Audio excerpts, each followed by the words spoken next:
भारतीय किसान यूनियन टिकैत का एक प्रतिनिधिमंडल गेहूं की खरीद तय समय में शुरू करने को लेकर जिलाध्यक्ष सुरमुख सिंह की अगुवाई में एसडीएम नालागढ़ से मिला। यूनियन ने महादेव, मझौली, मलपुर और बरोटीवाला में सब खरीद केंद्र खोलने की मांग उठाई है। भारतीय किसान यूनियन टिकैत जिलाध्यक्ष सुरमुख सिंह ने बताया कि गेहूं की कटाई का समय नजदीक आ रहा है। पिछले वर्ष किसानों को अपना गेहूं बेचने में काफी दिक्कत हुई, इसलिए इस वर्ष अप्रैल महीने की पहली तारीख से ही नालागढ़ में गेहूं खरीद केंद्र खोला जाए, जिससे किसानों को गेहूं बेचने में किसी प्रकार का कोई परेशानी न हो। खरीद केंद्र में टोकन सिस्टम को बंद किया जाए, प्रदेश में मंडियों की संख्या बढ़ाई जाए।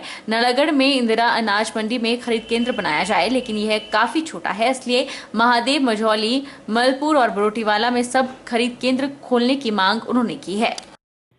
ਅੱਜ ਅਸੀਂ ਇੱਥੇ ਇਕੱਠੇ ਹੋਏ ਹਾਂ ਕਿ ਅੱਗੇ ਕਣਕ ਦੀ ਫਸਲ ਜਿਹੜੀ ਹੈ ਉਹ ਨੇੜੇ ਆ ਰਹੀ ਹੈ, ਪਕਾਈ ਵਢਾਈ ਉਹਦੀ ਫਸਲ ਦੀ, ਉਸ ਸਮੱਸਿਆਵਾਂ ਦੇ ਬਾਰੇ ਵਿੱਚ ਅਸੀਂ ਅੱਜ ਇੱਕ ਮੰਗ ਪੱਤਰ ਜਿਹੜਾ ਹੈ ਉਹ ਮੁੱਖ ਮੰਤਰੀ ਜੀ ਨੂੰ ਐਡੀਐਮ ਦੇ ਥਰੂ ਦੇਣਾ ਹੈ, ਜਿਹਦੇ ਵਿੱਚ ਸਾਡੀਆਂ ਮੰਗਾਂ ਹੈਗੀਆਂ ਕਿ ਇੱਕ ਤਾਂ ਪਹਿਲੇ ਨੰਬਰ ਤੇ ਮੰਗ ਇਹ ਹੈਗੀ ਆ ਕਿ ਜਿਹੜੀ ਮੰਡੀ है वो 1 अप्रैल ਤੋਂ ਸ਼ੁਰੂ ਕੀਤੀ ਜਾਵੇ। दूसरा ਜਿਹੜਾ ਟੋਕਨ ਸਿਸਟਮ ਹੈ ਉਹਨੂੰ ਬੰਦ ਕੀਤਾ ਜਾਵੇ, ਕਿਉਂ दूसरा ਸਾਡਾ ਤੀਸਰਾ ਪੁਆਇੰਟ ਹੈਗਾ ਹੈ ਕਿ ਜਿਵੇਂ ਬਾਕੀ ਰਾਜਾਂ ਦੇ ਵਿੱਚ ਉੱਥੇ ਦੀਆਂ ਪ੍ਰਦੇਸ਼ ਦੀਆਂ ਏਜੰਸੀਆਂ ਜਿਵੇਂ ਸਿਵਲ ਸਪਲਾਈ ਵਗੈਰਾ ਉਹ ਖਰੀਦਦੀਆਂ ਹੈ, ਉਹਨਾਂ ਨੂੰ ਵੀ ਇਹ ਫਸਲ ਖਰੀਦਣ ਦੀ ਇਜਾਜ਼ਤ ਜਿਹੜੀ ਹੈ ਉਹ ਸੂਬਾ ਸਰਕਾਰ ਨੂੰ ਦੇਣੀ ਚਾਹੀਦੀ ਹੈ, ਜਿਹਦੇ ਨਾਲ ਜਿਵੇਂ ਨਾਲਾਗੜ੍ਹ ਦੇ ਵਿੱਚ ਇਹ ਸਾਡੀ ਜਿਹੜੀ ਇੰਦਰਾ ਅਨਾਜ ਮੰਡੀ ਹੈ ਇਹ ਬਹੁਤ ਪੁਰਾਣੀ ਹੈ, ਖੁੱਲੀ ਵੀ, ਇਹ ਸ਼ਹਿਰ ਦੇ ਵਿੱਚ ਵੀ ਆ ਗਈ। ਇੱਥੇ ਪ੍ਰਦੂਸ਼ਣ ਵੀ ਬਹੁਤ ਮੰਡੀ ਦਾ ਹੁੰਦਾ ਜਦੋਂ ਫਸਲਾਂ ਸਾਫ਼ ਕਰਦੇ ਆ, ਇਸ ਕਰਕੇ ਕਿਤੇ ਨਾਲ ਹੀ ਸ਼ਹਿਰ ਦੇ ਬਾਹਰ 50 ਵਿਗੇ ਘੱਟੋ ਘੱਟ ਜ਼ਮੀਨ ਦਾ ਪ੍ਰਬੰਧ ਕਰਕੇ ਸਾਡੀ ਜਿਹੜੀ ਹੈ ਇਹ मंडी बाहर बनाई जाए। होली मोहल्ला मेले के लिए मेला स्थल पर व्यापारियों ने दुकान लगाना शुरू कर दिया है। झूले वाले भी झूले डालने का कार्य आरंभ कर रहे हैं।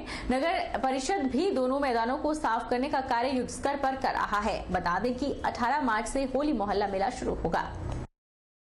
18 मार्च से होली मोहल्ला मेला शुरू होगा। व्यापारियों ने मेला स्थल पर दुकान लगाने के लिए प्लॉट ले लिए हैं, लेकिन दुकानों के लिए शेड बनाने का काम धीमी गति से चल रहा है, जिससे 4 दिन बाद भी अभी तक मेले में किसी भी प्रकार की दुकानें शुरू नहीं हो पाई है। नगर पालिका के जनप्रतिनिधि और अधिकारी लगातार व्यापारियों से संपर्क कर रहे हैं। व्यापारियों का कहना है कि दुकानदार 17 मार्च से दुकानें लगाने का कार्य शुरू कर देंगे। नगर पालिका ने मेले में दुकान लगाने वाले व्यापारियों को हर संभव सुविधा उपलब्ध कराने की व्यवस्था रखी है। व्यापारी को जल्द दुकानें शुरू करने को कहा जा रहा है। व्यापारियों का कहना है कि 3-4 दिनों में मेले में सभी प्रकार की दुकानें शुरू हो जाएंगी। वहीं झूले वालों का कहना है कि कार्य युद्ध स्तर पर चल रहा है और 1-2 दिन में झूले लगकर तैयार हो जाएंगे। सोमवार को सदर हलके की ग्राम पंचायत टांडू में कामगार योजनाओं को लेकर जागरूकता शिविर का आयोजन किया गया, जिसमें मुख्य अतिथि के तौर पर कामगार कल्याण बोर्ड के प्रदेश अध्यक्ष डॉक्टर राकेश शर्मा उपस्थित रहे। एम्पायर एजुकेशन सोसाइटी के सौजन्य से किए गए कार्यक्रम में सरकार द्वारा चलाए जा रहे कार्यक्रमों की जानकारी दी गई।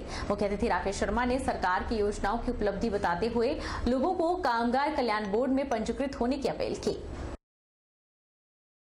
हृदयवासी सेवा समिति मंडी पिछले 2 वर्षों से क्षेत्रीय अस्पताल मंडी में मरीजों के परिजनों और ओपीडी के लिए आए लोगों को भोजन प्रसाद सेवा उपलब्ध करवा रही है। लॉकडाउन के दौरान समिति के सदस्यों ने घर घर जाकर गरीब और असहाय वर्ग के लोगों को भोजन की सेवा उपलब्ध करवाई। हृदयवासी सेवा समिति मंडी पिछले 2 वर्षों से क्षेत्रीय अस्पताल मंडी में मरीजों के परिजनों और ओपीडी के लिए आए लोगों को भोजन प्रसाद सेवा उपलब्ध करवा रही है। लॉकडाउन के दौरान समिति के सदस्यों ने घर घर जाकर गरीब व असहाय वर्ग के लोगों को भोजन की सेवा उपलब्ध करवाई। हृदयवासी सेवा समिति मंडी के कन्वीनर रमर बिश ने बताया कि मां भगवती की कृपा से 16 मार्च 2020 को भोजन की यह सेवा की शुरुआत की गई थी और लॉकडाउन के दौरान समिति के सदस्यों ने लोगों को 4 टाइम भोजन की सेवा उपलब्ध करवाई और घर घर जाकर पैकेट बंद खाना जरूरतमंदों को उपलब्ध करवाया। उन्होंने बताया कि समिति का उद्देश्य सबको भोजन, सबको कपड़ा उपलब्ध हो। जिन जरूरतमंद लोगों को खाने के साथ साथ कपड़ों की आवश्यकता होती है, उन्हें वस्त्र या कंबल उपलब्ध करवाए जाते हैं। 16 मार्च को इस भोजन की सेवा के 2 वर्ष पूर्ण हो रहे हैं।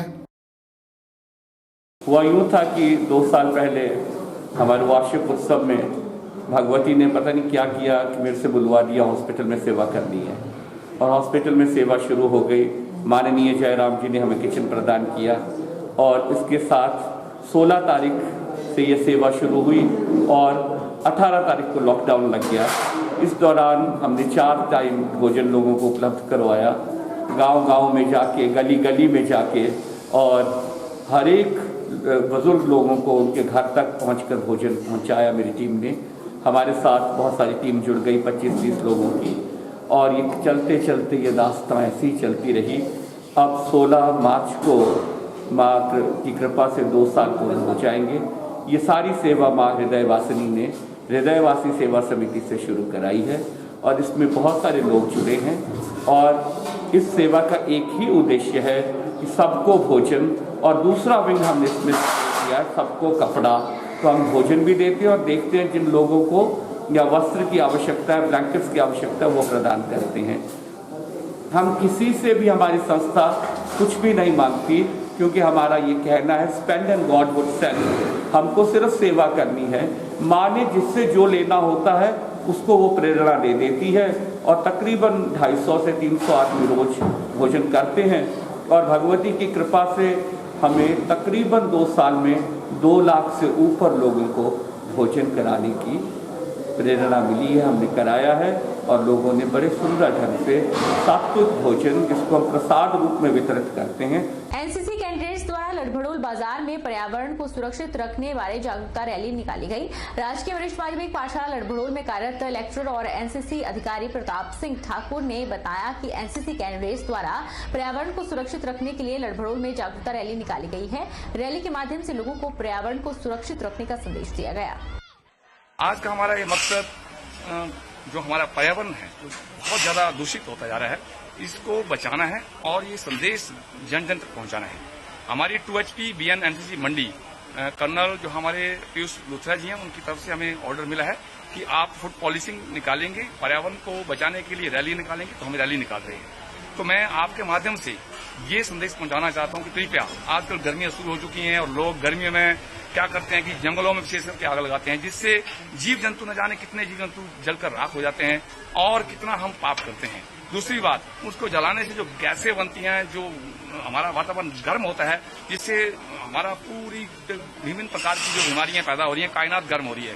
तो बीमारियां आज की दौर में ठीक न होने वाली बीमारियां, लाइलाज बीमारियां हो रही हैं। तो मैं आपके चैनल के माध्यम से यही संदेश पहुंचाना चाहता हूं एनसीसी लड़भड़ोल इकाई के माध्यम से कि कृपया आज हम वातावरण को स्वच्छ रखेंगे, शुद्ध रखेंगे, तो हम भी स्वच्छ होंगे, हम शुद्ध होंगे और स्वस्थ रहेंगे। दून के 3 पंचायतों के युवाओं ने जोहड़ को खेल मैदान में तब्दील करने की मांग रखी है। युवा ने पंचायत सचिव को इस संबंध में ज्ञापन प्रेषित किया। युवाओं ने कहा कि गुलरवाला गांव के पास एक जोहड़ है जिसमें बरसात में पानी भर जाता है। गर्मियों के दौरान पानी सूख जाने के बाद तीनों गाँव के युवा खेलते हैं, लेकिन गाँव के लोगों ने इसमें गंदा पानी छोड़ दिया है। जोहड़ की जमीन स्कूल के नाम पर है। उन्होंने सरकार और शिक्षा विभाग से आग्रह किया है कि इस पानी की निकासी जोहड़ में न की जाए और इसे खेल मैदान में तब्दील किया जाए, जिससे यहाँ पर युवा सुबह और शाम खेल सकें। सर, हमारे यहाँ गांव में जितने भी गांव हैं, यहाँ पे ग्राउंड खेलने के लिए ग्राउंड नहीं है। सारे बच्चे नशे की तरफ जा रहे हैं। हमारे लिए ग्राउंड चाहिए। सारे बच्चों ने मेरे को आगे किया है, तो इन बच्चों के साथ मैं हूँ और प्रधान जी से आग्रह है कि हमारा ये समाधान किया जाए। ये जो आज गाँव वालों ने हमें ये ज्ञापन सौंपा है, इसको हम आगे अपने विभाग को भी प्रेषित करेंगे। और जो ये हमने सुना है कि जो स्कूल के नाम जो ज़मीन हुई है उसका पता करके उसके बारे में भी हम स्कूल वालों से डिस्कस करके इसके बारे में इसका जीर्णोद्धार के लिए हम पूरा प्रयास करेंगे। बहरहाल बुलेटिन में इतना ही। आप देखते रहिए HP 24x7।